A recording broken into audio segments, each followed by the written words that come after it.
नमस्कार, मैं हूं शशि रंजन और आपका बहुत बहुत स्वागत है जनता टीवी इलेक्शन कंट्रोल रूम में। जी हां, ये निकाय चुनाव हुए और आज नतीजे आने वाले हैं और हम ये लगातार कह रहे हैं कि ये चुनाव और इसके नतीजे बहुत कुछ बोलेंगे। बहुत सारे संदर्भों में इसे समझना होगा। पहला, जब इसकी पोलिंग हो रही थी, इन निकाय चुनाव के लिए जब पोलिंग हो रही थी तो अग्निवीरों का प्रदर्शन चल रहा था। क्या जो अग्निवीर वाला मसला है, क्या उसका असर इन पोलिंग्स पे पड़ा है?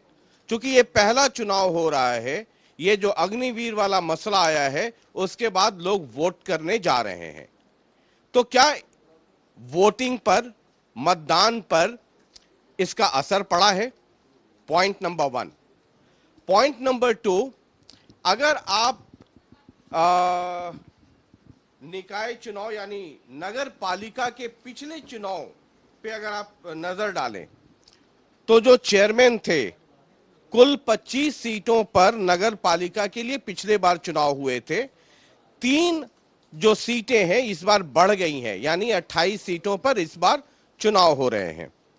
और अगर पिछली बार का आंकड़ा देखें तो बीजेपी के पास 21 इनके अध्यक्ष थे, यानी कि इन नगर पालिकाओं के। कांग्रेस के पास 2, इंडिपेंडेंट 2 थे और पहली बार चुनाव 3 पे हो रहा है, यानी कुल 28 का ये गणित है। समझना ये भी होगा कि क्या चुनाव पर जो सरकार है, मौजूदा सरकार, उसका क्या असर पड़ता है। लेकिन इस वक्त की सबसे बड़ी खबर ये कि 8 बज चुके हैं और जो मतगणना का काम है, जो काउंटिंग का काम है, वो शुरू हो चुका है। यानी कि नगर पालिका और जो नगर परिषद हैं, उनके लिए जो काउंटिंग की प्रक्रिया है वो शुरू हो चुकी है। और तमाम दर्शकों को ये बता दें कि कुल 6 राउंड में काउंटिंग होगी। और रिमोट साइड में रख दीजिए, जनता टीवी अपने स्क्रीन पर चलने दीजिए। अगर आप मोबाइल पर हैं तो इधर उधर जाने की जरूरत नहीं है और जनता टीवी पर तमाम बारीकियों के साथ आपको हम इसका विश्लेषण दिखाते रहेंगे। टैगलाइन ही हमारा है कि ये चुनाव बहुत कुछ बोलेगा। समझना ये होगा कि आम आदमी पार्टी हरियाणा में पहले भी चुनाव लड़ चुकी है, लेकिन उसकी हालत क्या थी वो किसी से छुपी नहीं है। लेकिन दिल्ली के बाद पंजाब की सरकार यानी वो सल्तनत आम आदमी पार्टी के पास आई और उसके तुरंत बाद हरियाणा में ये निकाय चुनाव है। सभी पार्टियां जब राज्यसभा चुनाव के लिए व्यस्त थीं तो आम आदमी पार्टी के नेता अलग अलग इलाकों में लगातार घूम रहे थे। वो घूमने का कोई असर हुआ, कोई इंपैक्ट है, ये देखना होगा। कांग्रेस सिंबल पे नहीं लड़ रही है, लेकिन उनके तमाम जो दिग्गज नेता हैं अलग अलग इलाकों में, अगर आप भिवानी चले जाएं तो किरण चौधरी हैं, अगर आप कैथल की तरफ चले जाएं तो रणदीप सुरजेवाला हैं, इधर आप झज्जर की तरफ आ जाएं तो दीपेंद्र हुड्डा, गीता बुक्कल, ये तमाम लोग हैं। अगर आप डबवाली चले जाएं तो केबी सिंह हैं, उनके बेटे हैं अमित सिहाग, ये सब के सब लोग लगे हुए थे। तो ये चुनाव सिर्फ निकाय चुनाव नहीं है, ये भी समझना होगा कि ये जो बड़े नेता हैं इनकी क्या स्थिति है, ये कितना पानी में है या इनकी कितनी पकड़ है। और ये सिर्फ कांग्रेस के साथ नहीं, बीजेपी के भी जो बड़े नेता हैं या जो स्थानीय नेता हैं, इस निकाय चुनाव में उनका परफॉर्मेंस क्या रहा, ये भी नतीजों के बाद समझना होगा। आप जिंद की बात कर लें, वहां कृष्ण मिड्डा हैं, बीजेपी के एमएलए। उसी तरीके से अलग अलग इलाकों में आप अगर समालखा आ जाएं तो धर्म सिंह चोकर हैं कांग्रेस की तरफ से। ये सब लोग हैं और इनका भी परफॉर्मेंस जज होगा। ये देखना होगा कि कुल मिला की स्थिति क्या है। उसके बाद एक और मसला है जो ये चुनाव बोलेगा, वो ये कि मौजूदा सरकार, जो गठबंधन की सरकार है, वो सत्ता में है। ये जो चुनाव है, हालांकि ये शहरी इलाके हैं, यहां पर रेफरेंडम क्या है, लोगों का ओपिनियन क्या है, सरकार से नाराजगी अगर होगी तो बीजेपी को मुंह की खानी पड़ सकती है। तो उसका भी एनालिसिस इस चुनाव में होगा। यूं तो है ये निकाय चुनाव, छोटा चुनाव है, भाईचारे का चुनाव है, लेकिन इसके नतीजे बहुत बड़ी बड़ी कहानियां बयां करेंगे और जनता टीवी पर हम लगातार आपको उससे रूबरू कराते रहेंगे।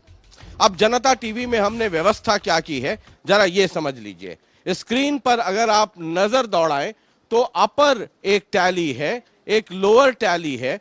जो अपर टैली है वो परिषद, नगर परिषद, यानी कि हमने ये व्यवस्था की है कि बीजेपी प्लस, यानी बीजेपी और जेजेपी गठबंधन में ये चुनाव लड़ रहे हैं, इसलिए हमने बीजेपी प्लस लिखा है। और उनको हर हर अलग अलग इलाकों में, परिषद में और पालिका में, दोनों जगह पर उनके कैंडिडेट को कितने वोट मिल रहे हैं। तो बीजेपी प्लस है, आईएनएलडी है, आप है और एक कॉलम अन्य, यानी बहुत सारे लोग इंडिपेंडेंट है। इंडिपेंडेंट कैंडिडेट यानी आजाद उम्मीदवार में जिन्हें सबसे ज्यादा वोट आ रहा होगा हर राउंड में, हम उनका नाम लिख करके नीचे वोट भी आपको बताएंगे। यानी कि 6 राउंड में काउंटिंग है। हर राउंड की कहानी हम आपको, पालिका और परिषद दोनों की कहानी आपको हम विस्तार से दिखाते चलेंगे।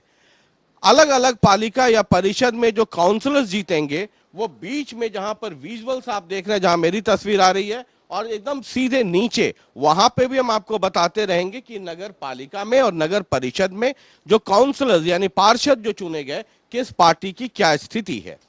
साथ ही साथ आप देखिए लेफ्ट और राइट, जहां मैं खड़ा हूं उसके लेफ्ट और राइट नगर परिषद और नगर पालिका का कुल आंकड़ा कुल मिला के क्या है। एक जगह 18 सीटें हैं, एक जगह 28 सीटें हैं।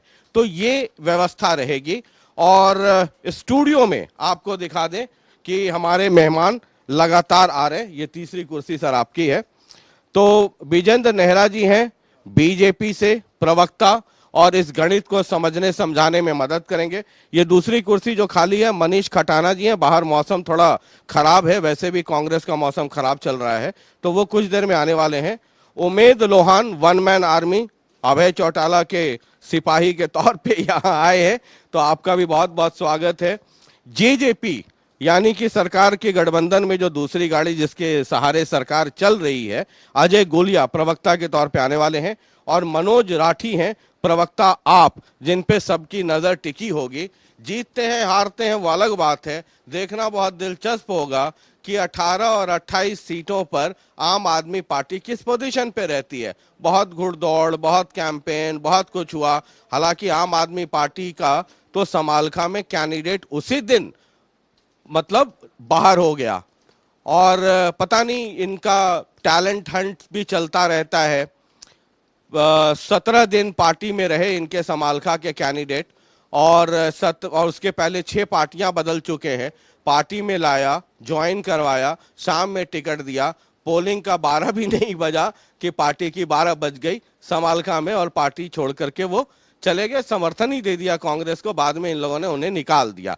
बहरहाल, और लगातार यहाँ मेहमान हैं और हमारे साथ अलग अलग मेहमान भी जुड़ते रहेंगे। तो आम आदमी पार्टी से अनु काद्यान जुड़ चुकी हैं। तो अनु जी, बहुत बहुत स्वागत है आपका। जी नमस्कार, धन्यवाद। अब तक तो आपको देखते रहे हम लोग, सब आपके फैन रहे हैं, है ना। अब तक तो आपके फैन रहे हैं, अब आपके साथ एक आप भी जुड़ गया है। बड़ी मेहनत की आप लोगों ने। कुछ आएगा भी या फिर शाम में ये कह देंगे कि अभी तो हमारी नई पार्टी थी। समालखा में तो चुनाव के बीच में ही मतलब आप हिट विकेट हो गई, बीच में ये स्टंप उखड़ गया। देखिए, शाम तक अच्छी खबर आएगी और एक लहर आएगी हरियाणा में। और पहली बार आम आदमी पार्टी ने चुनाव लड़ा है, तो मैं पूरे हरियाणा में घूमी हूँ। लोगों में बड़ा उत्साह है और लोग अपना मन बना चुके हैं। ये समालखा में क्या गड़बड़ी हो गई थी?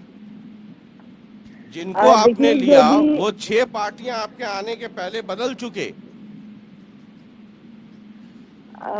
देखिए, कई बार हरियाणा में पहली बार चुनाव लड़ रही थी आम आदमी पार्टी, तो कई बार पता नहीं चलता है। कई बार ये चीजें, ये गतिविधियां करवाई हुई नहीं, इसके पहले भी आप चुनाव लड़ चुकी हैं, लोकसभा चुनाव जेजेपी के साथ गठबंधन था आपकी पार्टी का।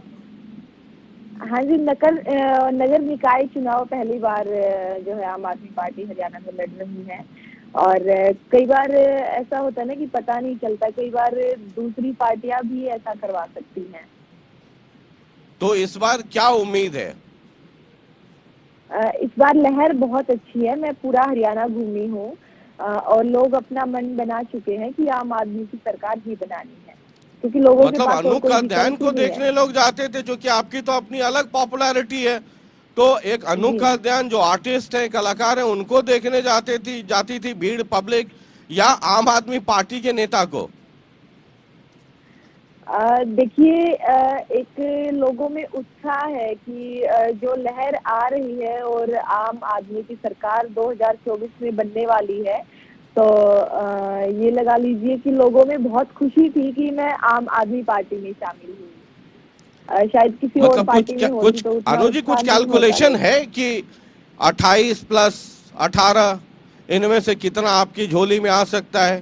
क्योंकि भविष्य बहुत अ, कुछ, ये जो नतीजे हैं, जैसा मैं जी जी, लगातार कह रहा हूं कि ये चुनाव बहुत कुछ बोलेगा, और ये भी बोलेगा बिल्कुल कि बिल्कुल, आम आदमी पार्टी की कुछ जड़ें जमी हैं या अब भी सूखे पेड़ ही हैं। बिल्कुल बिल्कुल। नहीं नहीं, देखिए मैं जड़ों की बात जहाँ तक मैं करूँ तो मैं गांव में भी जाके आई हूँ, और जहाँ गांव तक लहर पहुँच जाती है तो वहाँ मतलब सैलाब आने वाला है, ये हम कह सकते हैं। चलिए, बहुत बहुत शुक्रिया। देखते हैं। अच्छा, ये जो आप कभी कभी आपके जैसे ही भगवत मान आए चंडीगढ़ में, ये कह दिया कि चंडीगढ़ हमारा है, पंजाब वालों ने कह दिया, तो उसका असर आपको हम्म। नहीं लगता है कि हरियाणा में पड़ेगा? क्योंकि चंडीगढ़ एक इमोशनल मसला है। देखिए, हरियाणा और पंजाब दोनों ही भारत माँ के बेटे हैं, बस करवट उल्टी करके लेते हैं।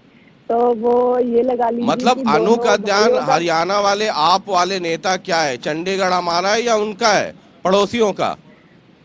नहीं, देखिए उनको पड़ोसी नहीं कह सकते, उनको भाई ही बोल सकते हैं। हाँ, चलिए, तो बड़े दोनों भाई का का है ही है। क्या? नहीं, देखिए दोनों का ही है। और ये छोटी मोटी चीजें हो जाती हैं, ये सुलझ जाएंगी। और SYL भी छोटी मोटी चीज होगी अनु जी?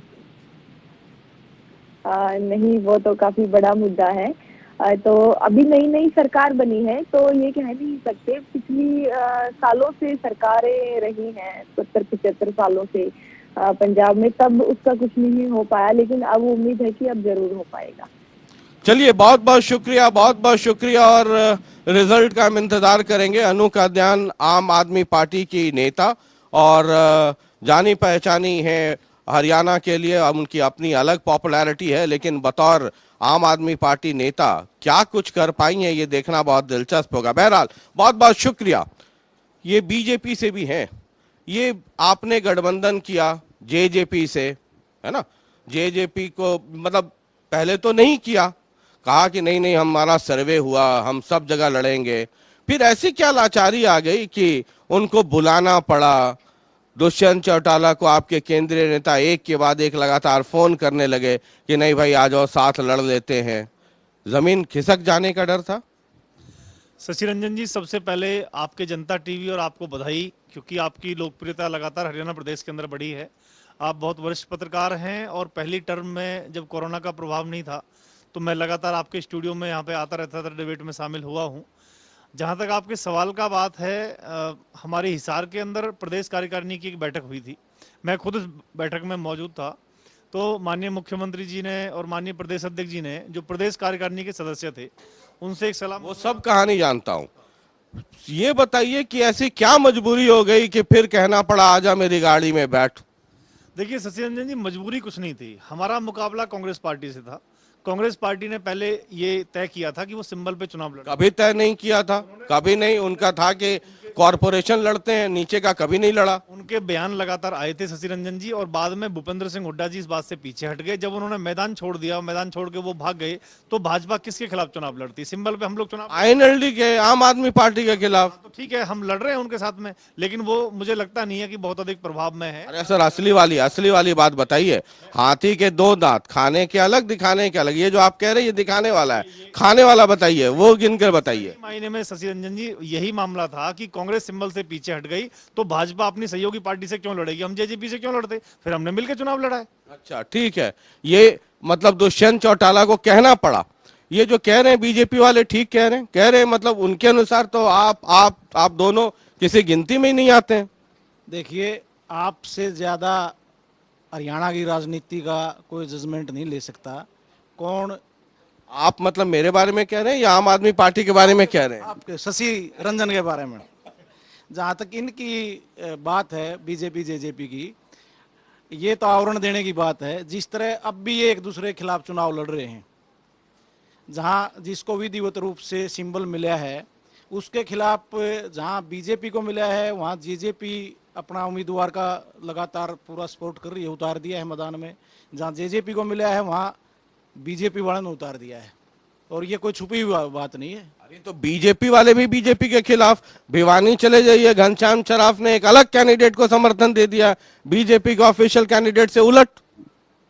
देखिए, ये चंद दिनों की बात है जो ये आवरण ढका गया है हाईकमान की मदद से। ये आवरण उतरते ज्यादा दिन नहीं लगेंगे और फिर एक दूसरे के खिलाफ ये सच्चाई भी बताने का काम करेंगे। चलिए, ये आम आदमी पार्टी अभी देख रहे हैं बीजेपी वाले कह रहे हैं कि वो गठबंधन में इसलिए करना पड़ा कि कांग्रेस हट गई, मतलब उनके लिए सिर्फ कांग्रेस एक ऑपोजिशन है, आप लोगों की कोई गिनती है नहीं। पंजाब में चाहे जितना भी झाल बजा लीजिए। हरियाणा प्रदेश वासियों को राम राम, आपको भी राम राम। देखो, अग्रिम बधाई देता हूं मैं हरियाणा वासियों को। आम आदमी पार्टी जो है अपनी नींव जो है गाड़ चुकी है हरियाणा के अंदर। अब थोड़ी देर में रिजल्ट आ जाएगा। बीजेपी वाले तो वैसे ही डाकम डाक हो रहे हैं। हरियाणा में एक भाषा है डाकम डाक, का मतलब ये है, ये याद रखिएगा कि 12 बजे तक आपको हमारे स्टूडियो में रहना है और आधे घंटे के बाद आने लगेगा। ऐसा ना हो कि उसके बाद आप कहिए कि जरा मैं बाहर से घूम के आ रहा हूँ और फिर मैं आपको ढूंढता रह जाऊं। मैं आपको बताऊंगा। आज पूरी बीजेपी सरकार जो है निकाय चुनाव लड़ने लगी हुई थी। जिन मंत्रियों का काम है सभी की सेवा करना, जिन मंत्रियों का काम है प्रदेश की जनता की समस्या मिटाना, वो बेचारे डोर टू डोर हो रहे थे।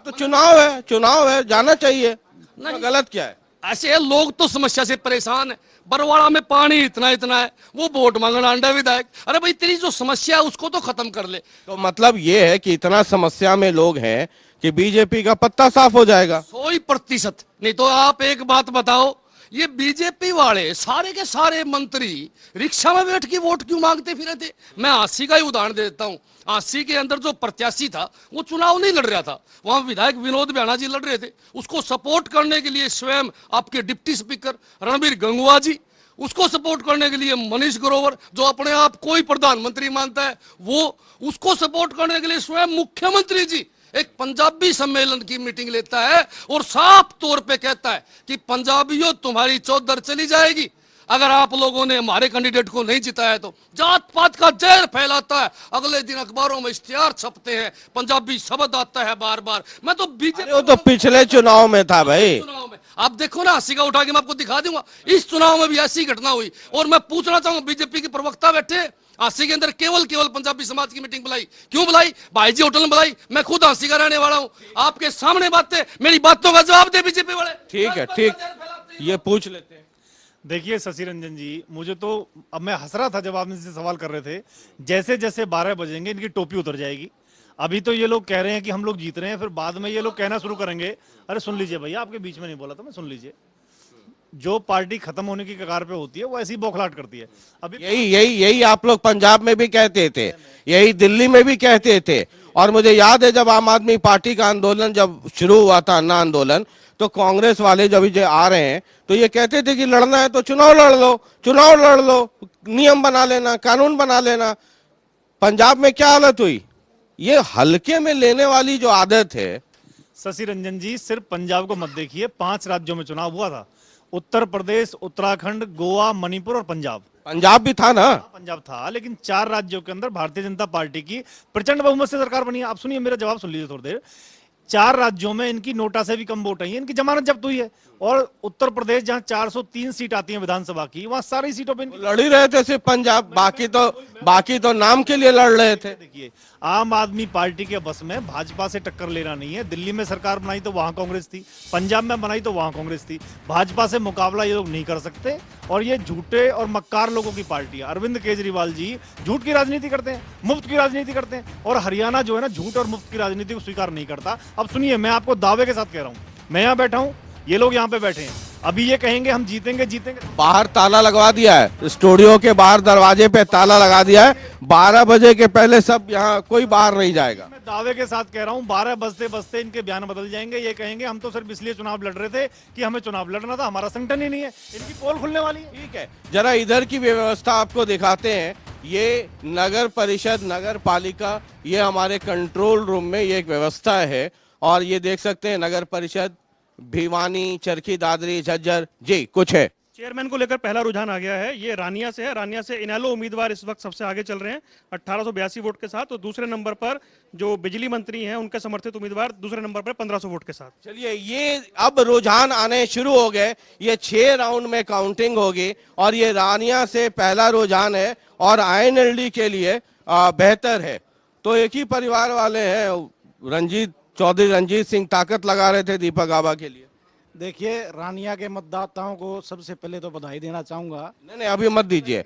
वो एक बार हुआ था क्या, बिहार में चुनाव हो रहा था तो बीजेपी वालों ने लड्डू का ऑर्डर भी दिया, लड्डू बांट भी दिया, और जब तक लोग लड्डू एक आधा पूरा खा भी पाते तब तक टीवी पे तस्वीर बदल गई थी। तो बधाई सधाई छठे राउंड के बाद। शशि जी, खोने के लिए कुछ नहीं है, खोने के लिए कुछ नहीं है। पिछला विधानसभा का हमारा चुनाव का रिजल्ट देखोगे और मैं 12 बजे तक 100% आपके साथ हूँ।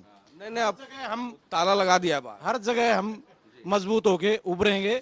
और जो एक ग्रामीण पार्टी के रूप में इंडियन नेशनल लोकदल को प्रचारित किया जाता था, हम पहली बार चुनाव लड़ रहे हैं इस पे, और अच्छे परिणाम होंगे लोगों की। ठीक है, ये पहला रुझान रानिया से है और ये हम आपको दिखा रहे हैं। ये अलग अलग जगह ये डेटा एंट्री सेंटर्स हैं, जहां जहां ये देखिए पलवल होटल, गोहाना, समालखा, ये कौन सा है, ये परिषद है या पालिका, वो भी हम यहाँ पर लगा के रखा हुआ है हमने। और इस तरफ तक आप देख सकते हैं ये हमारा इलेक्शन कंट्रोल रूम है। एक तो चुनाव इलेक्शन कमीशन का कंट्रोल रूम होता है, और इस तरफ भी हमारे जितने साथी हैं वो सब के सब हैं। भिवानी, चरखी दादरी, झज्जर, बहादुरगढ़, ये जो परिषद है वो इस तरफ है, पालिका इस तरफ है। ये महिमा बैठी है, तो ये 1 2 3 4 5 ये सब पे नजर, ये सब लोग इधर बैठे हैं। और यहाँ से ये सब कंट्रोल हो रहा है। ये उधर असाइनमेंट हम कहते हैं, इनपुट, ये उधर बैठे हैं, उधर एडिटर्स बैठे हैं, उधर आईटी, ये तमाम है व्यवस्था है। और इसलिए हम ये कह रहे हैं कि सबसे बड़ी टीम के साथ ये सबसे बड़ी कवरेज है, और लगातार हर अपडेट से हम आपको वाकिफ कराते रहेंगे। और साथ ही साथ आपको ये भी बता दें कि ये चुनाव सिर्फ जो अध्यक्ष हैं उनको चुनने का नहीं है। अभी हम आपको एक प्लेट दिखाते हैं, अगर कंट्रोल रूम वो प्लेट दिखा सके, ये बड़े नेताओं की भी साख दांव पर है, एक के बाद एक। जैसे अगर आप चरखी दादरी चले जाएं तो सोमवीर सांगवान ये वहां पर है और ये बख्शी सैनी को मदद कर रहे थे।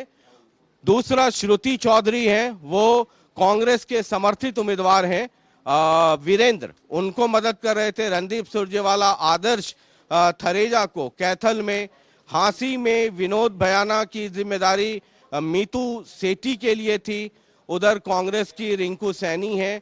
टोहाना में बबली की जवाबदेही जेजेपी उम्मीदवार के लिए। ये देखिए, ये लगातार आप ग्राफिक्स देख सकते हैं, और किन बड़े नेताओं की जवाबदेही उनके इलाके में, उनके जो कैंडिडेट हैं या कांग्रेस समर्थित, कांग्रेस का कोई ऑफिशियल कैंडिडेट नहीं है, लेकिन ये तमाम बड़े नेता का आशीर्वाद प्राप्त है इन लोगों को, और ये सब पूरी मेहनत कर रहे थे कि इन्हें जिताया जाए। इसलिए ये भी देखना बड़ा दिलचस्प होगा कि जब नतीजे आते हैं तो इन बड़े नेताओं का हश्र क्या होता है, कितने पानी में है। और खास करके कांग्रेस वाले लोग जो कि कांग्रेस समर्थित उम्मीदवार हैं, और तकरीबन हर जगह कांग्रेस के जो बड़े नेता हैं अपने अपने इलाके में, उन लोगों ने समर्थन दिया था, चाहे वो रणदीप सुरजेवाला हो, चाहे किरण चौधरी हो, चाहे श्रुति चौधरी हो, चाहे दीपेंद्र हुड्डा हो, चाहे आनंद सिंह दांगी हो।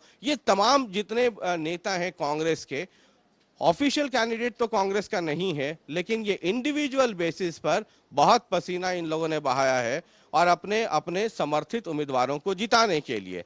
तो हमने वो इंतजाम करके भी रखा हुआ है कि जरा देखते हैं कि किसमें कितना पानी है। और जो स्थानीय जो बीजेपी के नेता हैं वो भी यहाँ पर मौजूद रहेंगे। तो ये व्यवस्था हम आपको लगातार दिखा रहे हैं और रुझान आने शुरू हो गए। एक बार फिर तमाम दर्शकों को ये बता दें कि जो ऊपर की टैली है वहां पर नगर परिषद के जो आंकड़े हैं अलग अलग इलाकों के वो हम आपको दिखाते रहेंगे। जो नीचे टैली है वो नगर पालिका उसके जो रुझान आएंगे हर राउंड के वो आपको दिखाएंगे। लेफ्ट और राइट टैली में पालिका और परिषद इन दोनों का जो आंकड़ा है 18 और 28 का, वो कुल मिला के क्या आंकड़ा बनता है वो भी हम आपको दिखाएंगे। और जैसा हम आपको बता रहे हैं कि ये चुनाव सिर्फ निकाय का नहीं है, बड़े नेताओं की या स्थानीय बड़े नेताओं की अलग अलग पार्टियों के उनकी भी साख दांव पर है। और इस वक्त सीधा जींद से जुड़ रहे हैं कृष्ण मिड्ढा जो बीजेपी के एमएलए भी हैं। मिड्ढा साहब बहुत बहुत स्वागत है। धन्यवाद, जय हिंद। मिड्ढा साहब आवाज आ रही है? जी जी बिल्कुल बिल्कुल। मिड्ढा साहब आवाज आ रही है क्या? जी बिल्कुल, आवाज बिल्कुल आ रही है। अच्छा, ये शायद एक बार मिड्ढा साहब अगर आप तक आवाज आ रही है तो ये जानना चाहूंगा कि जो बड़े नेता हैं उनकी भी साख दांव पर है। जींद जी। की क्या हालत है? जींद में तो मैं यही कह सकता हूँ कि भारतीय जनता पार्टी का कैंडिडेट जो डॉक्टर अनुराधा सैनी है वो अच्छे मार्जिन से जीतेगी।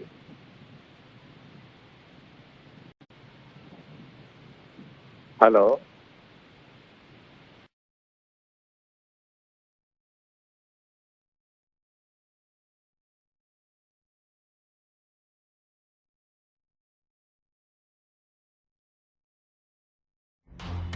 हम एक बार फिर जुड़ने की कोशिश करेंगे। मिड्ढा साहब आवाज आ रही है आप तक?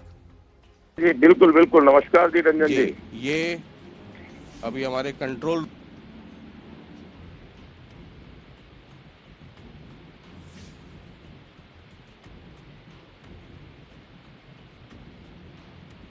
कर रहे हैं। मिड्ढा साहब आवाज आ रही है क्या? जी जी बिल्कुल बिल्कुल, साफ आवाज आ रही है आपकी। माफी चाहता हूँ, वो एक पुराना डायलॉग है ना कि बड़े बड़े शहरों में छोटी छोटी समस्याएं होती रहती है, तो इस तरह के जी। लाइव में थोड़ी मोड़ी टेक्निकल दिक्कतें आ जाती हैं। ये मैं कह रहा था कि निकाय चुनाव में सिर्फ निकाय चुनाव और अध्यक्ष और पार्षद नहीं, स्थानीय जो पार्टियों के बड़े नेता हैं उनकी भी साख दांव पर है। ये उनके लिए भी लिटमस टेस्ट है। जरा जींद की कहानी आपके मार्फत सुनना चाहेंगे। देखिए बिल्कुल दुरुस्त बात है आपकी कि बड़े बड़े नेताओं की साथ लगी हुई है, चाहे वो हुड्डा परिवार हो, चाहे वो भारतीय जनता पार्टी का परिवार है, इनके सब नेताओं की, या जींद में का है। कृष्ण मिड्ढा परिवार हो। जी जी बिल्कुल, आप कह सकते हैं कि ये इलेक्शन तो भारतीय जनता पार्टी हटाकर मिड्डा वर्सेस और बाकी सब दलों को एकत्रित कर दिया गया। सारे दल एक तरफ से और मिड्डा परिवार को अलग से करने का काम किया गया विरोधियों ने। तो कुल मिला के स्थिति क्या रहेगी? क्योंकि लोकल कुल मिला के स्थिति यह है कि प्रचंड बहुमत से जीतने का काम भारतीय जनता पार्टी करेगी। जो हमारी कैंडिडेट डॉक्टर अनुराधा सैनी है बहुत अच्छे मार्जिन से जीतने का काम करेगी। नगर पालिका की अगर सिर्फ मैं बात करूं, जो आंकड़े हैं मेरे पास, पिछले बार 25 सीटों के लिए चुनाव हुए थे, इस बार 28 हो रहे हैं, 3 पर पहली बार चुनाव हो रहे हैं। इन 25 में 21 बीजेपी के पास थी सीटें और 2 कांग्रेस के पास, 2 इंडिपेंडेंट। इस बार ये आंकड़ा नीचे जाएगा या ऊपर जाएगा? देखिए मैं इस बारे में कुछ नहीं कहना चाहता, लेकिन थोड़ा बहुत नीचे जाने की संभावनाएं हैं, ये मान सकता हूं मैं, क्योंकि सभी दलों ने एक ही विषय चुन लिया कि भारतीय जनता पार्टी को कैसे हराया जाए। तो ये नीचे जाने की वजह बस कि सब दल, सभी विरोधी एक साथ इकट्ठे हो गए, तो यही एक सबसे बड़ा कारण है। सब इकट्ठे कहाँ हो गए? कांग्रेस वाले समर्थित उम्मीदवार अलग थे, अब तो एक और पार्टी आ गई, आम आदमी पार्टी, वो भी चुनाव लड़ रही है, आईएनएलडी भी लड़ रही है। बाद के दिनों में क्या रहा कि सबने कहीं कहीं पर बीजेपी के साथ जेजेपी भी लड़ रही है, तो पार्टियां कम कहाँ हैं? बाद में सभी विरोधी दल एकत्रित हो गए। उनका एक ही प्रयास रहा कि भारतीय जनता पार्टी का कैंडिडेट ना जीते, उन्होंने इस प्रकार का प्रचार करना प्रारंभ कर दिया, क्योंकि उनकी हार निश्चित थी। तो उन्होंने ये कहा कि जहां से जौन सा जीत रहा हो उसको जिताने का प्रयास करो, ऐसा विरोधियों ने बनाने का शुरू करे। ये अग्निवीर वाला मसला कितना इम्पैक्ट उसका हुआ होगा, क्योंकि जब पोलिंग हो रही थी उस वक्त वो मसला एकदम उफान पे था। देखिए, अग्निवीर का विषय कहीं ना कहीं ये मसला इफेक्ट तो करेगा ही। अब कितना इफेक्ट किया, कितना डेंट डाला, इस बारे में कह नहीं सकते, क्योंकि 2-4 रोज पहले ये मामला उठा था, तो इसलिए ये कहना मुश्किल है कि इसने इफेक्ट कितना किया। लेकिन आपको लगता है कि अग्निवीर वाला मसला थोड़ा डेंट करेगा बीजेपी को? बिल्कुल बिल्कुल करेगा जी, इसमें कोई दो राय नहीं है, क्योंकि लोगों को समझ नहीं है कि किस प्रकार से बनाया जा रहा है। इससे थोड़ा सा लोगों को समझाया जाएगा तो उसके बाद ये मसला भी कहीं ना कहीं शांत हो जाएगा। ये लोकल एडमिनिस्ट्रेशन नहीं, लोकल डेवलपमेंटल इशू, ये कितना बड़ा फैक्टर रहा है? क्योंकि जींद में आपके ऑपोजिशन के लोग तरह तरह की, आप भले ही आपका दावा रहता हो कि जींद का डेवलपमेंट बहुत हो गया आपके रिजिम में, लेकिन अपोजिशन के लोग वो टूटी गलियां नालियां वो सब दिखा करके खूब वायरल करवाते हैं।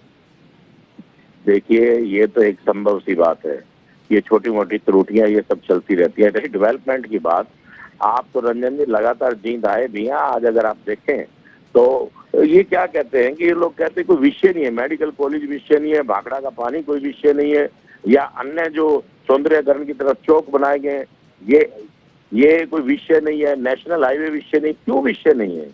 ये सब चीजों का फायदा तो आखिर जींद के लोगों को ही मिल रहा है ना। विषय से छोटा हो, फायदा चाहे छोटा हो या फायदा बड़ा हो, लेकिन मिल तो जींद वालों को ही रहा ना। लोकल समस्याएं ठीक है, लोकल समस्याएं हैं, उनको भी दुरुस्त किया जा रहा है। और ये समस्या जींद में किसके बीच, जींद में नहीं, जींद जो है कई बार ये मैं कहता हूं कि हरियाणा के जो बड़े पॉलिटिकल मूवमेंट्स हुए हैं, एक नहीं दर्जनों, उसकी शुरुआत जींद की धरती से हुई है। जींद में जो लड़ाई है निकाय चुनाव के लिए किसके बीच रही? अब तो सब हो चुका है, अब तो नतीजे आ जाएंगे सामने। तो बीजेपी वर्सेस कौन रहा नंबर 2 पर? मेरा मानना है कि समिता कुंडू के साथ निर्दलीय जो उम्मीदवार है उसके साथ फाइट रहेगी, सेकंड नंबर पे वही रहेगी, जो मेरी सोच है। अच्छा, किसी का समर्थन वगैरह था उनको, कांग्रेस का या किसी का? नहीं, पूरी खाप का समर्थन उनको था, कंडेला खाप उनके साथ थी।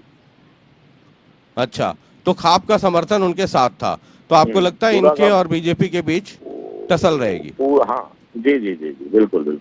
तो मिठाई का ऑर्डर दे दिया या थोड़ा इंतजार करेंगे 1-2 घंटा? ये सब इंतजाम अपने आप हो जाता है, इसकी कोई आवश्यकता नहीं रहती। और मेरा तो नहीं मतलब आदमी का कॉन्फिडेंस हो, लगे कि नहीं एकदम छक्का बाउंड्री पार है, तो आदमी कई बार दे देता है पहले मोतीचूर के लड्डू ऑर्डर। रंजन जी, आप तो हमेशा रहे, जो मेरी सोच है, कैंडिडेट ने क्या किया क्या नहीं किया मुझे नहीं मालूम, लेकिन मैं तो इंतजाम उसी समय करवा लेता हूँ। जींद में सभी दुकानें, सभी से उठवा लो माल उसी समय। मतलब आप वेट करना चाहते हैं कि मुझे नहीं, कॉन्फिडेंस की बात रही। हम लोग 4 चुनाव लड़े हैं, चारों में कॉन्फिडेंस था कि हम चुनाव जीतेंगे, लेकिन मुझे लगता है कि पहले कुछ ऐसा किया गलत होता है, नजरें लग जाती हैं लोगों की। फिर पता चला कि वो लड्डू मतलब न बांट पाए न खा पाए, फिर बर्बादी भी है। लोगों की नजरें लग जाती है, तो आदमी को उसी समय इंतजाम करने को इतनी शहर में दुकानें, सब तुरंत मिल जाता है, ऐसा कुछ नहीं। ठीक है, बहुत तुरंत सब कुछ मिल जाता है जी। बहुत शुक्रिया मिड्डा साहब, जुड़ने के लिए बहुत शुक्रिया। और जैसा कि हमने आपको बताया कि ये चुनाव बहुत कुछ बोलेगा, और ये भी बोलेगा कि सरकार का जो परफॉर्मेंस है उसके ऊपर लोगों की राय क्या है। ये शहरी इलाका है, और गौर ये कीजिएगा कि बीजेपी की जो पकड़ है वो शहरों में ज्यादा है गांव की तुलना में, और बीजेपी को वैसे भी शहर की पार्टी कहा जाता रहा है। हालांकि अब तो बहुत सारी चीजें बदल रही हैं, लेकिन वो शहरी इलाके जहां पर बीजेपी की पकड़ बहुत जबरदस्त रही है हरियाणा में पिछले कुछ वर्षों में। हालांकि एक जमाना था जब अनिल विज समेत 3 लोग ही टिमटिमाते हुए ऑटो से पहुंच जाते थे विधानसभा, लेकिन अब स्थितियां अलग हैं, और इन बदली हुई परिस्थितियों में बीजेपी के लिए बहुत महत्वपूर्ण होगा कि वो अपनी साख बचाए और शहरों में जो उसकी पैठ है वो बनाए रखे। और साथ ही साथ ये भी बताएगा कि उन इलाकों में जो स्थानीय नेता हैं, चाहे वो किसी भी पार्टी के हैं, उनका जलवा अब भी है या कुछ कम हुआ या कुछ ज्यादा हुआ। इसलिए कई लिहाज से इस चुनाव को पढ़ने और समझने की जरूरत रहेगी। कृष्ण मिड्डा कह रहे हैं कि जो अग्निवीर का मसला है वो थोड़ा इंपैक्ट तो कर सकता है। देखिए शशि रंजन जी, मैं खुद भी गांव से आता हूं और ग्रामीण परिवेश के अंदर ये जरूर कुछ लोगों ने प्रयास किया था, मुझे लगता है कांग्रेस पार्टी ने खास तौर पे, कि जो अग्निपथ योजना भारतीय सेना लेकर के आई है उसके विरोध में युवाओं को भड़का करके उनको उपद्रव कराने का उनका प्रयास था कि चुनाव के बिल्कुल 1-2 दिन पहले इस तरह की घटना से चुनाव पे कहीं ना कहीं फर्क पड़े। ये कांग्रेस पार्टी का प्रयास था, पर मुझे लगता है ये कांग्रेस का प्रयास था या स्वतः लड़के आ गए? मतलब कई बार आदमी को दिल में झांकना भी पड़ता है सर। शशि रंजन, ये ठीक है कि आप पार्टी के प्रवक्ता है, लेकिन उसके पहले एक नागरिक भी है हरियाणा के। मैं शशि रंजन जी ईमानदारी से आपको कह सकता हूं कि ज्यादातर उनको भड़काया गया था। कुछ ऐसे भोले युवा भी हो सकते हैं कि जो उसमें शामिल हों, लेकिन उनको धीरे धीरे वो सच्चाई समझ में आई है कि जिस तरह से कल माननीय मुख्यमंत्री जी ने भी कहा है कि हम गारंटी लेते हैं जो 4 साल की नौकरी अग्निवीर करके आएगा उसकी नौकरी की हरियाणा सरकार सरकारी नौकरी उसको वो एक अलग मसला है सर, उस पर पढ़ेंगे तो बहस बहुत लंबी हो जाएगी। ये अग्निवीर का कुछ असर पड़ा होगा वोटिंग पर? वोटिंग पे असर पड़ना लाजमी था, क्योंकि देहात से भी लोग जो किसान मजदूर हैं पलायन करके रोजगार के अवसर में शहर में आने लग रहे हैं। और ये तो इतनी बेशर्मी से जवाब देते हैं इस मुद्दे पे बीजेपी वाले। ये जो इनके कच्चे वाले लाठी लेके जो क्लास लगाते हैं ना आरएसएस वाले, एक बार बॉर्डर पे जाएं बर्फ में उस पर ग्लेशियर पे, तब पता चलेगा कितनी बड़ी कुर्बानी और कितना बड़ा जज्बा होता है। ये अग्निवीर का कुछ फायदा आप लोगों को मिलेगा? मतलब उनका नुकसान है तो फायदा होगा ना आपका? ऐसे है जी, देख पहले तो भगत ना देखो तो आप दिखा दो अगर कैमरा करके। ये वही भाषा बोलते हैं जो किसान आंदोलन में ये बीजेपी के प्रवक्ता 1 साल किलकी मार मार की बोलते रहे, हम सही है, हम सही है, फायदा है, फायदा। क्या हुआ? मोदी जी फिर गया ना, फिर गया कि नहीं फिर गया? इसको इसलिए हम बोलते हैं इनको भगत, और सारा हरियाणा और पूरा देश बोलता है भगत। फिर भी मैं आपको एक बात बताना चाहूंगा, ये एक युवाओं के साथ बहुत बड़ा खिलवाड़ किया सरकार ने। तो ठीक है, मैं ये पूछ रहा हूं कि इसका पोलिंग में आप लोगों को फायदा हुआ या नहीं हुआ? ऐसे है जी, बात सुनो, किस बात का फायदा होना था? युवा बालक थे, ग्रामीण क्षेत्र से ज्यादातर आर्मी में जाते हैं। ये तो ये हार जाएंगे तो इसी बात को कहेंगे। लेकिन मैं आपको एक बात जरूर बताना चाहूंगा कि ये बीजेपी का कल्चर रहा हमेशा से, ये आरोप प्रत्यारोप लगाना, अपने अंदर झांक के नहीं देखते। आज पूरे प्रदेश को पता है कि बच्चे अपने आप आए थे, कोई पॉलिटिकल पार्टी उसकी सपोर्ट में नहीं थी। मैं खुल के कह सकता हूं ये बात, किसी पॉलिटिकल पार्टी ने उनको सहायता नहीं करी, नहीं तो आंदोलन बहुत बड़ा खड़ा हो जाता। जो आज बीजेपी दबाण लग रही है अग्निवीर में, युवाओं को जो दबाण लग रही है ना, ये मुख्य कारण यही है कि अभी तक पॉलिटिकल पार्टियां नहीं उठी हैं और आम आदमी पार्टी तो मन बना चुकी है, अग्निवीर का समर्थन करेगी और हम इस कानून का विरोध करेंगे। एक बात मैं बताना चाहूंगा, इनके मंत्री, इनके विधायक, किसका बेटा फौज में गया जी? क्या अमित शाह जी का लड़का तो सबसे धनी बीसीसीआई का प्रेसिडेंट है और एक गरीब का बच्चा फौज में भी 4 साल के लिए? ये एक बहुत बड़ा सवाल है मेरा इनसे, क्या इनके मंत्रियों के, मुख्यमंत्रियों के, विधायकों के किसी का बेटा फौज में है? अपने बच्चों को भेज के देखो। ये नेताओं के साथ बड़ी बीमारी है। अब मैं वो वाला जर्नलिस्ट हूँ कि नेता को गाड़ी वाली ट्रैक होता है ना, रेलवे लाइन का ट्रैक देखा है ना आपने, ट्रैक से उतरने नहीं देता हूँ। आप उसको दूसरी तरफ ले जा रहे हैं। मेरा बड़ा छोटा सा सवाल है आज के दिन के लिए, है ना, होली के दिन होली, दिवाली के दिन दिवाली। मेरा ये सवाल है कि अग्निवीर का जो प्रदर्शन हुआ उसका फायदा आप लोगों ने उठाया ना? हमने कहा, एक बार दो जी, युवाओं का फायदा हमें, फायदा किसी को नहीं हुआ। मैं आपको बता देता हूं, लास्ट में ये मामला हुआ था, ग्रामीण क्षेत्र से जुड़ा हुआ है आर्मी के अंदर, ये शहरी इलेक्शन है, शहर में उसका कोई ज्यादा फायदा ज्यादा नहीं, किसी पार्टी को फायदा नहीं हुआ। वो तो एक जायज समस्या है और अपने आप शुरू हुआ। मैं तो फिर आप इनको एक बात बताना चाहूंगा, भाई बालकों के ब्याह को नहीं हो, मैं 4 साल की नौकरी दोगे तो ठीक है। ये सवाल नेताओं को ट्रैक पे रखना और सबसे बड़ी चुनौती होती है। मैं सिर्फ ये समझना चाह रहा हूं समझना चाह रहा था कि जो अग्निवीर वाला मसला हुआ, क्या उसका इम्पैक्ट पड़ा नहीं पड़ा? जी, टोहाना से चेयरमैन प्रत्याशी है नरेश बंसल, निर्दलीय है, किसी के समर्थित नहीं है, वो सबसे आगे चल रहे हैं 1400 वोट से। चलिए, तो ये एक के बाद एक रुझान आ रहे हैं और मैं उम्मीद करता हूं कि स्क्रीन पर वो शॉट्स जा रहे होंगे। ये देखिए, अब आपके स्क्रीन पर ये देख लीजिए, ये नगर पालिका है, वहां पर INLD एक लीड है अभी, और जैसे जैसे आते जाएंगे वो हम आपको डालते जाएंगे।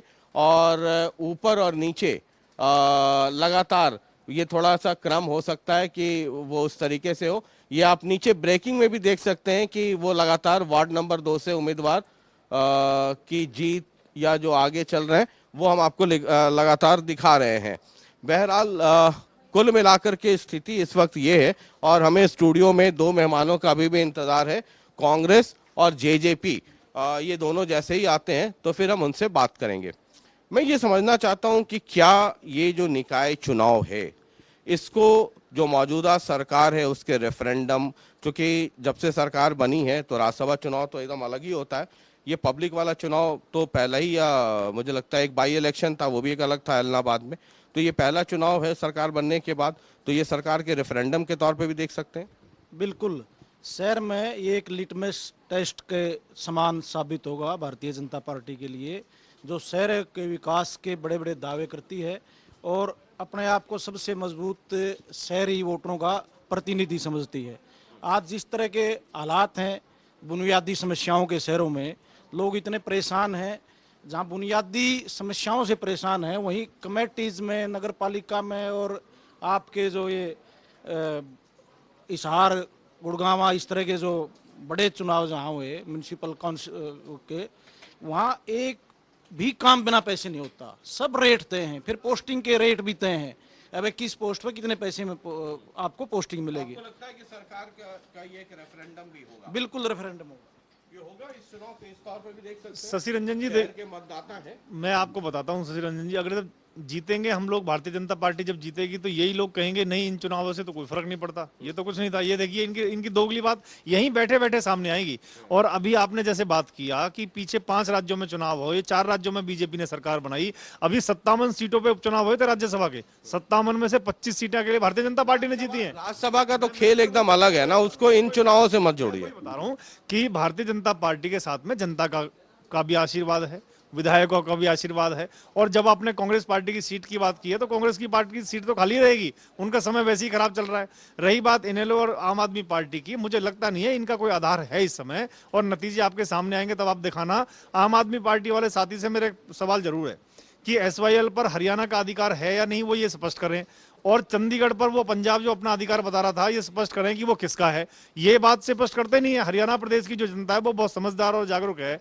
हमारे यहाँ पानी की कमी है, दिल्ली हमेशा हमसे पानी मांगता है शशि रंजन जी, हमारे पास खुद जब पानी की कमी, हम दिल्ली को पानी कहां से दें? तो SYL का पानी ये दिलवाएंगे या नहीं दिलवाएंगे? केजरीवाल ने जब पंजाब में जाके कहा था कि SYL पर पंजाब का अधिकार है, तो वो झूठ है या ठीक है? वो जवाब दें इस चीज का। ये तो होता है कि आप जब जाते हैं पंजाब तो वहां की भाषा बोलने लगते हैं, हरियाणा आते हैं तो यहाँ की भाषा बोलने लगते हैं, आपकी पार्टी के तमाम नेताओं का मुंह बंद हो जाता है या दाएं बाएं घूमने लगते हैं। जब आपसे पंजाब में जब भागवत मान आए और उन्होंने रेजोल्यूशन पास कर दिया कि चंडीगढ़ पे हमारा हक है, SYL का कोई मसला ही नहीं, तो हरियाणा के नेता फिर किस आधार पे वोट मांगेंगे यहाँ? ऐसे 100 मुझसे खा के बिल्ली चली आज को, ये बीजेपी वालों के मुंह से कम अच्छा लगता। कोई और पार्टी कहे तो थोड़ा बहुत सुन भी लेंगे। ये बीजेपी वाले पंजाब में भी थे, हरियाणा में भी थे और सेंटर में भी थे, तब इनके मुंह क्यों सील दिए गए थे? SYL क्यों नहीं लेके आए? क्या हरियाणा की जनता के लिए इनका कोई दायित्व नहीं बनता? क्या इनका फर्ज नहीं बनता? 10 साल हो गए इनको हरियाणा में राज करते हुए, शर्म नहीं आती? मैं तो आपको एक जमा स्पष्ट बात कहना चाहता हूं, सीधी सीधी, SYL का पानी हरियाणा को मिलेगा, चंडीगढ़ भी हरियाणा को मिलेगा। जिस दिन सेंटर में हमारी सरकार होगी, हरियाणा में हमारी सरकार होगी, मतलब साथ फैसला हो जाएगा जी। ये ठीक किया कि जब सेंटर में होगी और हुल्लू लुल्लू में भी जब आपके मतलब सरकार होगी तब फिर मिल जाएगा, यही ना मतलब? एक बात बताओ, दिल्ली हाँ, तो दिल्ली और हुल्लू लुल्लू दोनों जगह आपकी सरकार हो जाए तो हो जाए। बड़े बड़े फैसले हरियाणा के अंदर पंचायत के माध्यम से होते हैं। मैं बता देता हूं, अपना देश पंचायती देश है।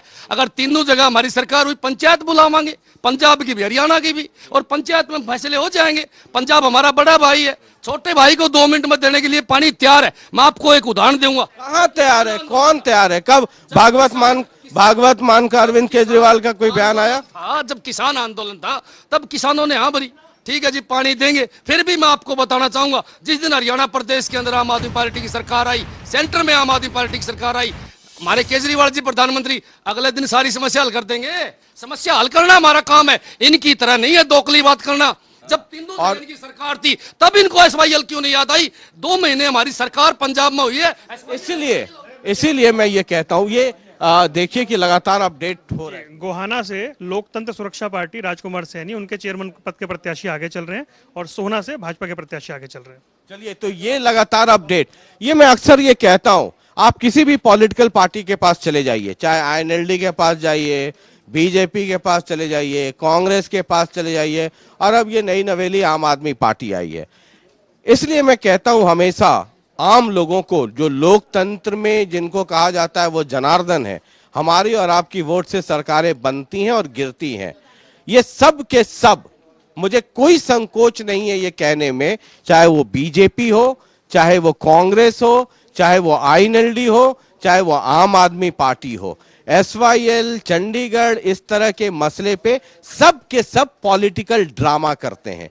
और पॉलिटिकल ड्रामा भी ऐसा नहीं, कांग्रेस ये कहती है कि आम आदमी पार्टी अब एसवाईएल ले आए क्योंकि अब पंजाब में उनकी सरकार है, लेकिन कांग्रेस के लोग ये भूल जाते हैं कि किसी जमाने में उनकी सरकार हरियाणा में और दिल्ली में यूपीए की सरकार होती थी, और बाद में तो कैप्टन साहब भी उनके जाने के बाद ही से ही आ गए, लेकिन तब कुछ नहीं हुआ। बीजेपी, वहां अकालियों की सरकार, यहाँ बीजेपी, केंद्र में बीजेपी, लेकिन कुछ नहीं हुआ। आईएनएलडी के तो बादल परिवार से रिश्ते रहे, यहां भी आईएनएलडी, वहां भी, लेकिन ये सब सिर्फ टीवी के स्टूडियो, अखबार, और हरियाणा में जब आएंगे तो हरियाणा का भाषण। ये ऐसा नहीं है कि आम आदमी पार्टी के नेता ही सिर्फ हरियाणा पंजाब घूमते हैं, ये कांग्रेस वाले भी घूमते हैं। ये रणदीप सुरजेवाला का भी बयान आपको याद है, ये मोदी जी भी, अमित शाह भी, ये हरियाणा भी जाते हैं, पंजाब भी जाते हैं, सब पूरे देश के नेता हैं। लेकिन जब अलग अलग इलाकों में जाते हैं तो इनके स्टेटमेंट बदल जाते हैं। इसलिए कई बार मुझे लगता है, एक पॉलिटिकल साइंस के स्टूडेंट होने के नाते, कि एसवाईएल सिर्फ पॉलिटिक्स का ही मुद्दा रहेगा और ये स्कोर सेटल करने का मुद्दा रहेगा, न एसवाईएल में पानी आना है, क्योंकि राजनीतिक इच्छा शक्ति है नहीं। ऊपर के लेवल पे सभी लोग मिले हुए हैं और ये सिर्फ एक पॉलिटिकल ड्रामा होता रहता है। ये मुझे कहना था सर। देखिए शशि रंजन जी, कैसी बचकानी बात ये आम आदमी पार्टी टोपीबाज लोग करते हैं। इन्होंने बोला कि पंचायत जोड़ लो, अरे इनको ये भी नहीं पता, बिना तैयारी के डिबेट में आ जाते हैं बैठ के, और जोर जोर से बोलने से समझते हैं बहुत बढ़िया हो जाएगा। देश की सबसे बड़ी पंचायत सुप्रीम कोर्ट, माननीय सर्वोच्च न्यायालय ने हरियाणा के पक्ष में फैसला दे रखा है, भैया उस पानी को तो दिलवा दो। अरे सर सर सर सर, ये तो, अरे ठीक है, नहीं, होल्ड कीजिए।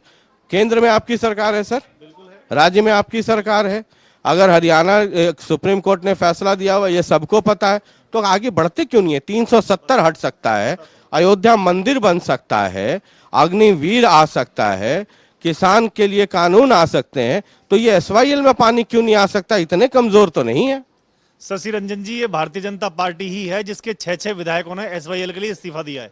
पहली बात, 2016 के अंदर माननीय सर्वोच्च न्यायालय से अपने पक्ष में फैसला, ये हमारी सरकार ने राष्ट्रपति के संदर्भ। सर सुन लिया, आगे हमने लगातार उसके ऊपर सुनवाई करवाई। उसके बाद 2016 में हमारे पक्ष में सुप्रीम कोर्ट ने फैसला सुनाया। अभी उसके बाद सुप्रीम कोर्ट ने बोला कि केंद्र सरकार से दोनों राज्यों को बैठा करके बातचीत करिए। कैप्टन अमरिंदर जी जब वहां मुख्यमंत्री थे, माननीय मुख्यमंत्री मनोहर लाल जी की 3-4 बार उनसे बातचीत हुई। हमारा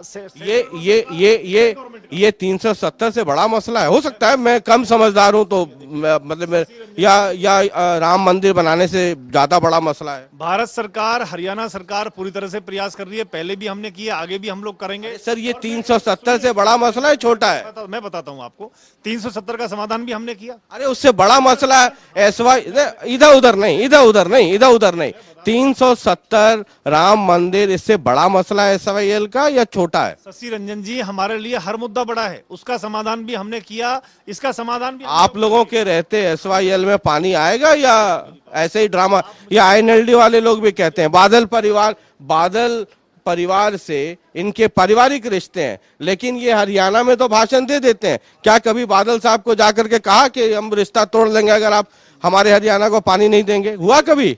अभय सिंह चौटाला जी नहर खोदने गए थे, सड़क खोद के। अरे सर मैं उनकी बात उनसे कर लूंगा, आप अपनी बात कीजिए। मेरे को सवाल करके जवाब देने का तो मौका दीजिए। पूछ रहा हूं ना। सुनिए, देखिए, जहां तक भारतीय जनता पार्टी की बात है, हमने पहले भी प्रयास किया, आगे भी प्रयास करेंगे। 100 करोड़ रुपए हर साल बजट में हम लोग आवंटन करते हैं। अरे सर वो 500 करोड़ कर दीजिए, उससे क्या फर्क पड़ता है? कागज पे करना है। मेरा ये सवाल था, आज आम आदमी पार्टी की सरकार है पंजाब के अंदर, और दिल्ली में इनकी सरकार है, दिल्ली में इनको पानी चाहिए, हमारे पास पानी की कमी है। अरे सर, फिर आप ये जब भी आप पॉलिटिकल नेताओं से पूछिएगा तो वो अपनी बात दाएं बाएं कर देंगे। आप बीजेपी वालों से पूछिए, अभी आम आदमी पार्टी की सरकार आ गई पंजाब में तो वो वहां चले जाएंगे।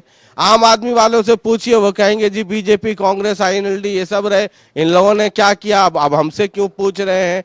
आईएनएलडी वाले को पूछिए, बोलिए कि हम तो जी नहर खोद रहे थे, हमारा क्या हुआ, बादल परिवार से रिश्ता, लेकिन आज तक एक बार ऐसा नहीं हुआ कि एसवाईएल के लिए इन्होंने कहा हो बादल साहब को कि हम रिश्ता तोड़ लेते हैं। बहरहाल एक और अपडेट है, रानिया से अपडेट दिलचस्प है क्योंकि जो उम्मीदवार हैं वो बीजेपी, जेजेपी, गोपाल कांडा की हलोपा और रणजीत चौटाला समर्थित है, वो अब भी पीछे चल रहे हैं और इनेलो उम्मीदवार आगे चल रहे हैं। और इसके अलावा महेंद्रगढ़ से निर्दलीय बहुत आगे, यानी शुरुआती रुझान में बीजेपी के लिए बहुत आसान चुनाव फिलहाल दिखाई नहीं दे रहा है। ये लगातार हम आपको अपडेट दे रहे हैं। और रानिया एक ऐसा इलाका है जहां पर चौधरी रंजीत सिंह वहां से इंडिपेंडेंट एमएलए हैं और मौजूदा सरकार को समर्थन है, बिजली और जेल मंत्री भी हैं और उनके एक बहुत निकटवर्ती दीपक गाबा वहां से चुनाव लड़ रहे हैं और बीजेपी, जेजेपी सभी लोगों का समर्थन था, लेकिन वहां से आईएनएलडी आगे चल रही है। शुरुआती रुझान है अभी तो, है ना, शुरुआती रुझान है, लेकिन लेकिन ही होता है। अभी सामने आपके टीवी में देख रहा हूँ, पालिका में 2 जगह पे बीजेपी आगे चल रही है, परिषद में 2 जगह पे बीजेपी आगे चल रही है। तो आपने जो 4 सीटों पे तो अभी बीजेपी आगे चल रही है। और मैं आपको बताऊं, इस चुनाव के अंदर लगभग 20 पार्षद ऐसे थे जो हमारे निर्विरोध चुने गए थे बीजेपी के। ये पहली बार हुआ है 20 पार्षद निर्विरोध चुने जाना इस चुनाव के अंदर। निकाय चुनाव में ये छोटी सरकार होती है, बहुत बड़ी बात है। मैं दावे के साथ कह सकता हूं आपसे, पूरे विश्वास के साथ, ट्रिपल इंजन की सरकार बनेगी और भारतीय जनता पार्टी देश में, हरियाणा प्रदेश में और निकाय में हमारी सरकार होगी। मैं दावे के साथ आपको एक बोल सकता हूं। ठीक है, ये एक आधी जगह सही, लेकिन आपके लिए थोड़ी राहत तो जरूर है। हर जगह से हमारे लिए तो रात की खबर आएगी, लेकिन पहले आप जो एसवाईएल की बात कर रहे थे और इंडियन नेशनल लोकदल की बात कर रहे थे, चोई देवीलाल ने बीआरओ को काम दिया था एसवाईएल का। सर मतलब 1857 की बात नहीं सर, अब की बता रहा हूँ आपको। उसके बाद कांग्रेस की गवर्नमेंट आ गई, दोनों जगह और केंद्र में भी, वो प्रोजेक्ट रद्द कर दिया गया। फिर चौटाला साहब मुख्यमंत्री बने तो उनके प्रयासों से यहाँ सुप्रीम कोर्ट में केस जीतने का काम किया। अमरिंदर सिंह ने उसको डंप किया विधानसभा में और हमने फिर ये कहा भाई इसको दोबारा किसी केंद्रीय एजेंसी से करवाया जाए। अब ताज़ा बात, ताज़ा हालात पे मैं आता हूँ। अभय सिंह ने जहाँ रिश्ते तोड़ने की बात की, आंदोलन किया और प्रधानमंत्री से समय मांगा, जबकि सुप्रीम कोर्ट ने दोबारा ये कह दिया केंद्र को अगर आप इसको बनवाओ। प्रधानमंत्री ने समय नहीं दिया, नितिन गडकरी के पास भेज दिए। और वहाँ आपको ऑफ द रिकॉर्ड कोई बात बता रहा हूँ, वहाँ बड़े नेताओं के द्वारा ये कहा गया, जो कैप्टन अमरिंदर सिंह हैं वो प्रधानमंत्री से मिले हैं और किसी भी हालत में ये सरकार इस नहर को नहीं बनने देगी बीजेपी के केंद्र वाले से। किसने कहा ये? सारी बातें राज की होती हैं। अच्छा, हाँ, ये तो आधा रिकॉर्ड आप बैठ जाना और किसी बीजेपी के नेता को मैं बता दूंगा किसने कहा और किसको कहा। अच्छा, ये नहीं बनने देंगे। इनके लिए कोई एसवाईएल, किसान मजदूर कोई मुद्दा नहीं है। इनके लिए तो अंबानी, अडानी और पूंजीपति मुद्दा है। और इसकी चुनाव की मैं बात करूं, आपको ये 12 बजे तक हम यहाँ हैं, आजाद प्रत्याशी बीजेपी से ज्यादा जीतेंगे। अच्छा, हाँ, ये हम यही हैं। जो चेयरमैन के, चेयरपर्सन के चुनाव हैं, आजाद ज्यादा जीतेंगे, ये कम जीतेंगे। जहां तक कांग्रेस की बात है, कांग्रेस को आप नहीं ले रहे इसमें। कांग्रेस ने तो वो कर दिया, चित भी मेरी और पट भी मेरी। जो जीता वही सिकंदर, जो जीता वो कांग्रेस उम्मीदवार दिखा उसका घर चले जाए ना। तो आप चिंता ना करें, किसने किसको कहाँ समर्थन दिया वो लिस्ट है हमारे पास। हाँ, तो ये तो घर जाके समर्थन किसी को दे दो, जो मजबूत आदमी फिर कह देंगे हमारा जीत गया, वो लिस्ट है। ये आम आदमी पार्टी एक जगह से आईएनएलडी भी है, बीजेपी भी है, लेकिन अभी तक किसी ने कंट्रोल रूम में हमारे बताया नहीं कि आम आदमी पार्टी कहीं पर एक आध राउंड में भी आगे है। अभी आ जाएगी, अभी तो समय पड़ा है, अभी आ जाएगी। अब देखना, आम आदमी पार्टी तो आएगी आगे, लेकिन बीजेपी वालों को टेंशन शुरू होगी। ताला थोड़ा टाइट लगा के रखना, कहीं बीजेपी वाले प्रवक्ता जी भाग न जाए। और ये समझाते हैं हमें, बोले रिसर्च करके आना। मैं इनको कहता हूं कि आप रिसर्च करके आओ।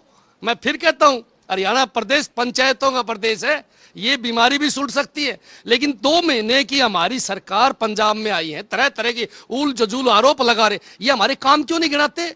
हम पंजाब में आते, हमने क्या काम करा है? क्या 7 साल की इनकी बीजेपी गवर्नमेंट ने वो हरियाणा प्रदेश में काम करे? क्या कच्चे कर्मचारी इन लोगों ने पक्के करे? मुद्दों पे आओ ना, बात पे आओ। भ्रष्टाचारी पे आओ, मैं मुद्दों पे लड़ने के लिए आया हूं उनसे। पूरी बीजेपी की सरकार मेरे सामने बैठा दो, पूरी बीजेपी की सरकार को हराने की हिम्मत रखता हूं। एक काम ये मुझे गिना दे, मुंह से, मतलब हराने का सिर्फ मुंह से, पब्लिक ये जाके पब्लिक में नहीं बताते हैं, सब कुछ बताएंगे जी। पब्लिक भरोसा नहीं करती। अभी तो हमारे को बहुत कम हुआ है, 100 साल के बैठे हैं यहाँ। इन 100 साल का पेड़ पाड़ना कितना मुश्किल होता है आपको पता ही है। इनका इलाज करेंगे, पब्लिक को बताएंगे, काम भी दिखाएंगे, इनका भ्रष्टाचारी का रूप भी दिखाएंगे, और दिखाने भी लग रहे हैं। हमारे पास सबूत भी इनके मंत्रियों के, अगर देखने हो मैं बीजेपी वालों को चैलेंज करता हूं, कभी आओ ना, हम दिखाएंगे इनकी चोरी के सबूत। ठीक है, और जो आपने कहा ना ताला लगा के रखिए, तो वो ताला लगा हुआ है और चाबी जो है सो भतीजों के पास है, जेजेपी। मैं आता हूं, एक सेकंड आ रहा हूं। अमित सिहाग हैं, कांग्रेस से एमएलए हैं डबवाली से, वो इस वक्त हमारे साथ जुड़ रहे हैं। अमित जी, आप तक आवाज आ रही है जी? ये शायद मेरा फोन ही इधर से कट गया है। आवाज आ रही है क्या? अमित सिहाग की आवाज आ रही है? तो मेरा सवाल है आपसे, आवाज आ रही है क्या?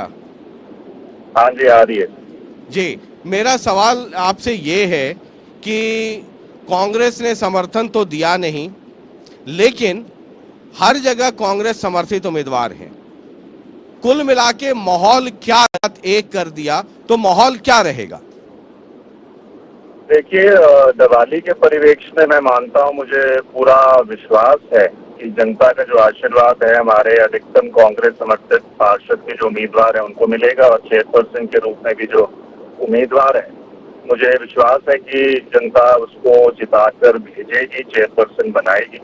उम्मीद है पूरी। बाकी भगवान अगर अच्छा कृपा रखेंगे तो जरूर मैं मानता हूँ विजयी होंगे। इस चुनाव को, जो निकाय चुनाव है, हम लगातार ये कह रहे हैं कि ये चुनाव बहुत कुछ बोलेगा।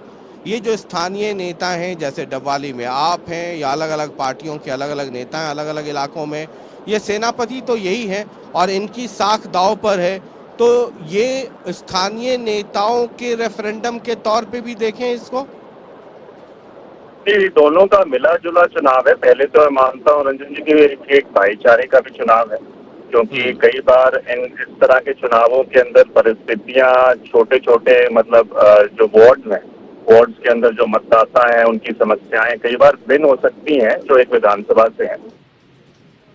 इसी का परिवेक्ष्य मैं मानता हूँ जनता में एक मिला जुला बिल्कुल है, क्योंकि हमारा जो किया हुआ काम है, हालांकि हम विपक्ष में रहे और 2-2.5 साल में जो हमारी परफॉर्मेंस है, जो काम किया, जिस तरह की राजनीतिक बदलाव लाने का प्रयास कर रहे हैं, उसके साथ जो हमने एक विजन डॉक्यूमेंट, सबसे पहला विधानसभा दिवाली का जो नगर परिषद था, मैंने एक संकल्प पत्र निकाला था।